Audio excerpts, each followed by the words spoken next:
Hey there, welcome back to our Revolution Games Academy. In our previous video, we covered setting up the main settings and audio settings pop-up screens. In this video, we will set up the graphics settings and control settings pop-ups. So, without further ado, let's dive into action.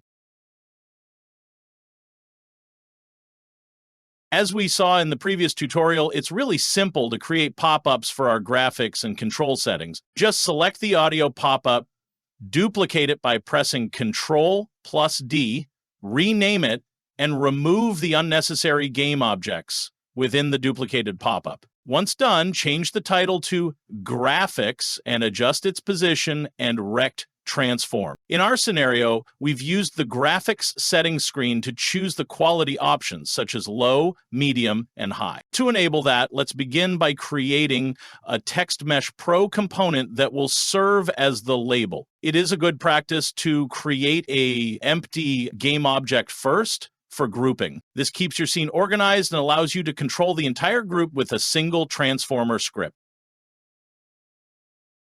Now right-click, select UI, and then choose Text Mesh Pro. Now let us assign the text to quality in the inspector.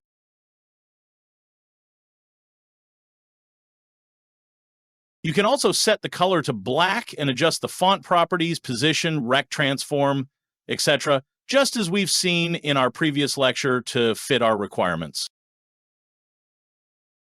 Now, let's create a dropdown by right-clicking on the content game object, selecting UI, and then choosing the drop-down option. Change the label name and set the color along with other properties for your label text. You can also explore options like vertex color and text alignment to customize your drop-down label text further.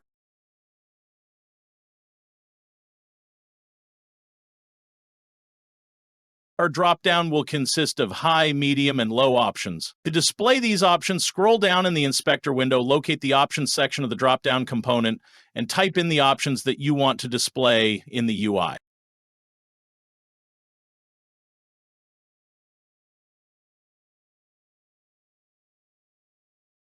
Next, you can assign an image for the dropdown and adjust the color if needed.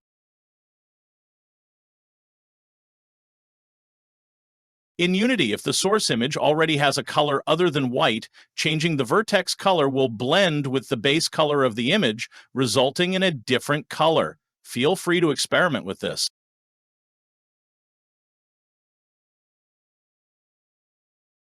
If you're comfortable with the default image, you can leave it empty and simply change the color if needed.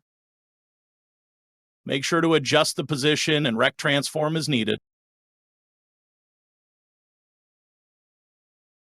Finally, fine-tune the properties of your game objects to fit your requirements.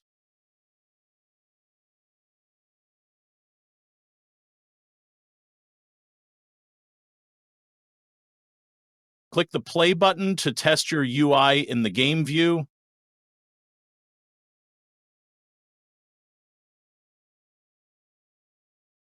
You can see that the drop-down is functioning correctly and displaying the options from the list. Make the final adjustments, such as vertex color, font properties, and other settings, to fit your requirements, and don't forget to save your changes. Next, let's create our control settings pop-up by duplicating the graphics pop-up, renaming it, and removing the unnecessary game objects. In our case, the control settings pop-up will include options for modes such as keyboard, mouse, and joystick. The changes we need to make include updating the text label and modifying the options in the Options section of the dropdown.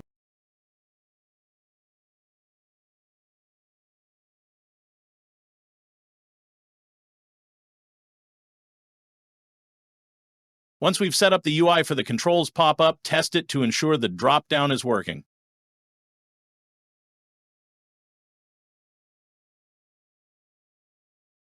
You can see that the dropdown is functioning correctly and displaying the options from the list.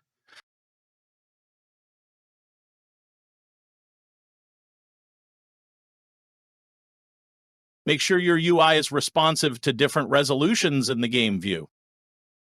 We will be covering this in detail in our upcoming lectures. And that's it. We've finally set up our settings pop-up screens. If you found this guide helpful, please give it a thumbs up and consider subscribing for more Unity tutorials.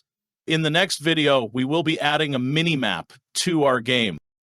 Thank you for watching, and I'll see you in the next one.